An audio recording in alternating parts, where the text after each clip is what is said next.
Leadership. Leadership is about influencing and directing direct reports to get the work done. Leadership. Leadership, again, has to do with guiding, influencing, and directing direct reports to achieve an objective, group or organizational goals or objectives. Leadership. The greatest leader ever, the Lord Jesus Christ, the high and lofty one, God in the highest, the Most High God, emptied himself and took upon him the form of a servant. And being found in fashion as a man, as the book of Philippians put it, he died. He died a shameful death. He condescended to the level of man, took the form of a servant, and died, even the death of the cross, which was considered a curse and a big shame in society. That is the greatest leader ever lived. We could have come around like the Jews were expecting him to have come as an emperor to overthrow the Romans so that the Jews would stop paying taxes to Caesar. He swerved them by the sign they were expecting, a warlord or an emperor. He came first as a lamb, humble and meek. He said, I am meek and lowly, in Matthew chapter 11. He said, I am meek and lowly, and when you come after me, you will find rest for your souls. The mark of a great leader is the same leader who said, whosoever shall be great among you shall be your servant. Servant leadership. Serving to lead. Let's quickly look at some striking differences between a leader and a boss. A leader commands respect, whereas a boss demands it. By the demeanor of a leader, by the demeanor, the disposition, how he carries himself, the respect is magnetized to him. His leadership is ratified in the hearts of his followers. They follow him without question.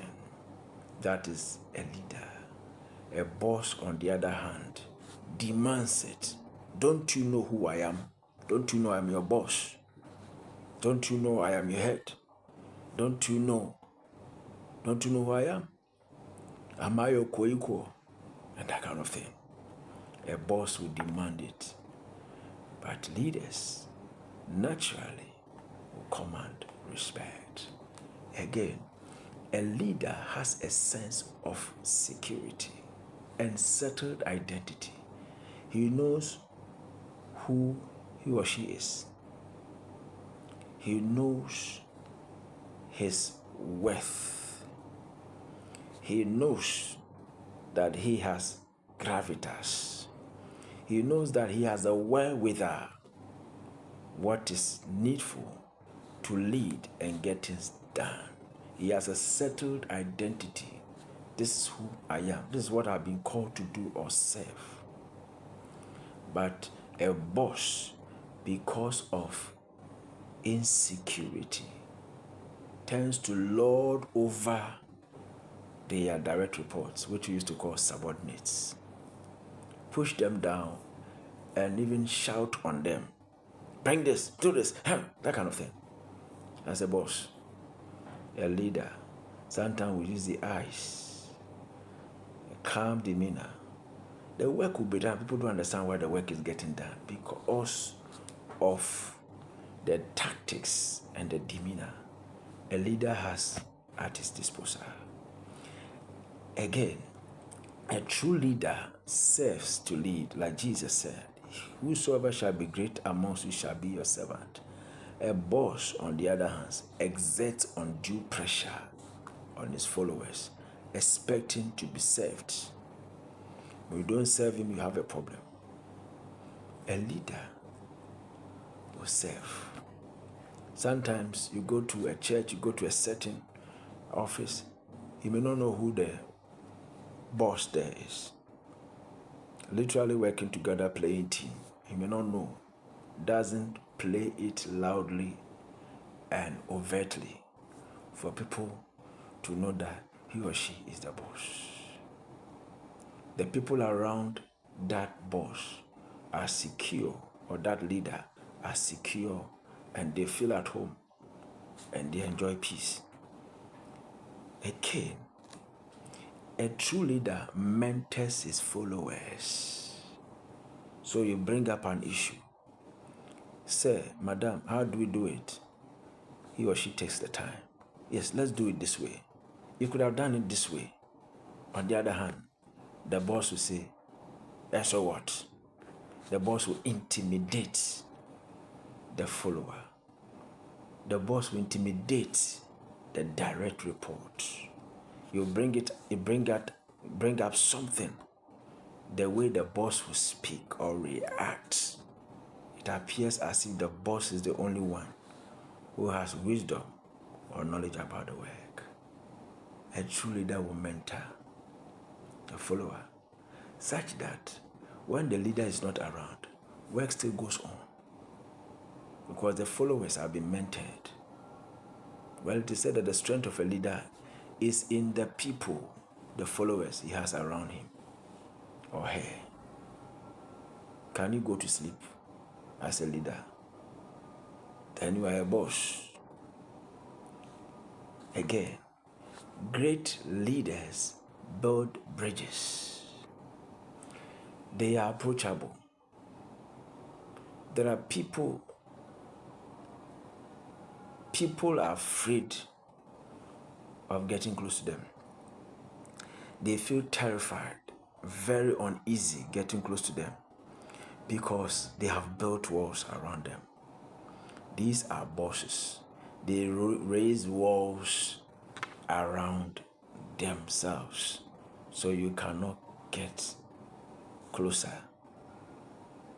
They tend to drive away people. These are bosses. Leaders are approachable. They build bridges, and by that they are able to play team. They play team. They enhance team and organizational performance because they are team players. This is leadership. Bosses, no way. They will build walls. They will build walls. Again, true leaders share information bordering on organizational or team development. I've worked with people who share information. They go for meetings, they have information, they share it with their direct reports and assistants. So when they are not there, the information is still available for team and organizational development. They share information vital for growth and success. That is the mark of a good leader. Bosses will hide information vital for growth. Anytime information is needed, let's look for Mr. So-and-so or Mrs. So-and-so or Madam So-and-so. Oh, our boss is not around. Oh, let's wait for our boss. Oh, let's wait for him. Such people find it difficult even to go on leave. What are you sitting on? If you are a leader and you cannot travel a day or cannot be away a week, but they have to see you every time, they have to call you alone, the information is not shared, You don't seem even to delegate so that others will know and hold your waist, as they say. What kind of a leader are you? Great leaders share information, vital for team and organizational growth and success. Bosses will hide information. And like I said earlier on, true leaders have settled identity. They don't throw their weight about. Everybody sees that they are very much around, and it's like the space available to them is too small. In that can we say, that is a boss. A leader doesn't throw the weight about. Bosses, because they are unsure of who they really are, they tend to show off and expect people to pay them homage. A leader may be simple. Sometimes you go for certain meetings at certain places, they are not introduced, they are not made to sit at their rightful places, they are calm. The person realizes, hey, we are sorry. We didn't know that you are Professor so-and-so. We didn't know that you are Director so-and-so. We didn't know that, oh, we are sorry, forgive us. So allow the people to feel sorry for you. That's how, don't you know who I am? Jesus has said that when you go to a feast or a party, start taking your seat from the back, the lower room. It is better for you to have honor in the sight of men. When they say, oh, sorry, come forward, please, come up, than for you to go and position yourself in front or at the forefront. And then with shame, you begin to go back to the lower room when they realize that a more important person or a VVIP has come to take the place that we're sitting. May God help us.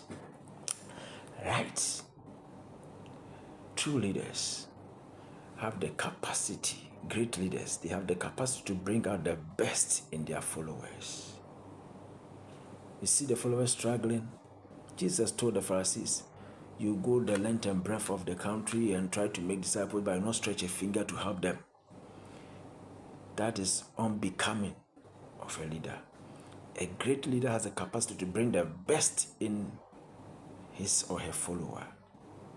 Within a short time after, corresponding, having fellowship, or meeting that young person or direct report, when you see the direct report, pick up certain traits, certain knowledge, and able to practice, able to,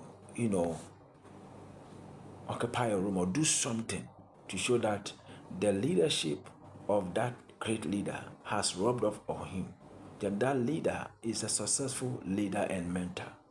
So great leaders are able to, and they have the capacity to do so, to bring out the best in their followers.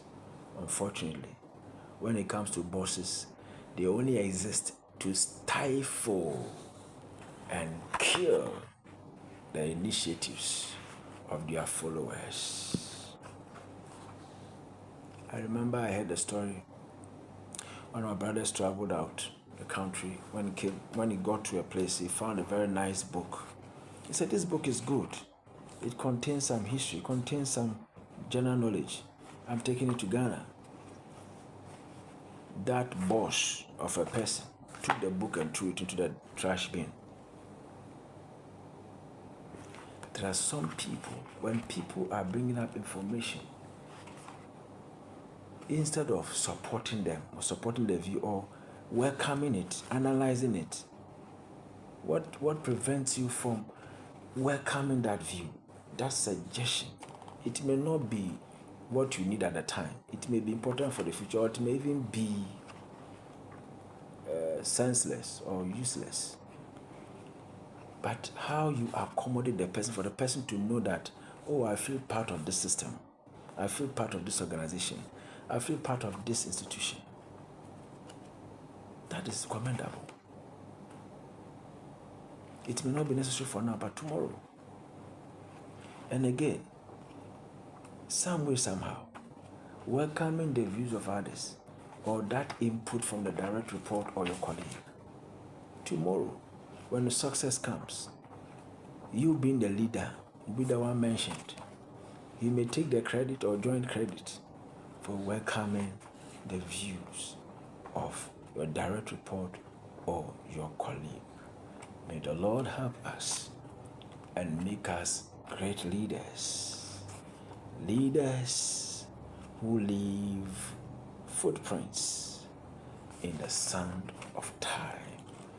Leaders who mentor others. Leaders who empower followers.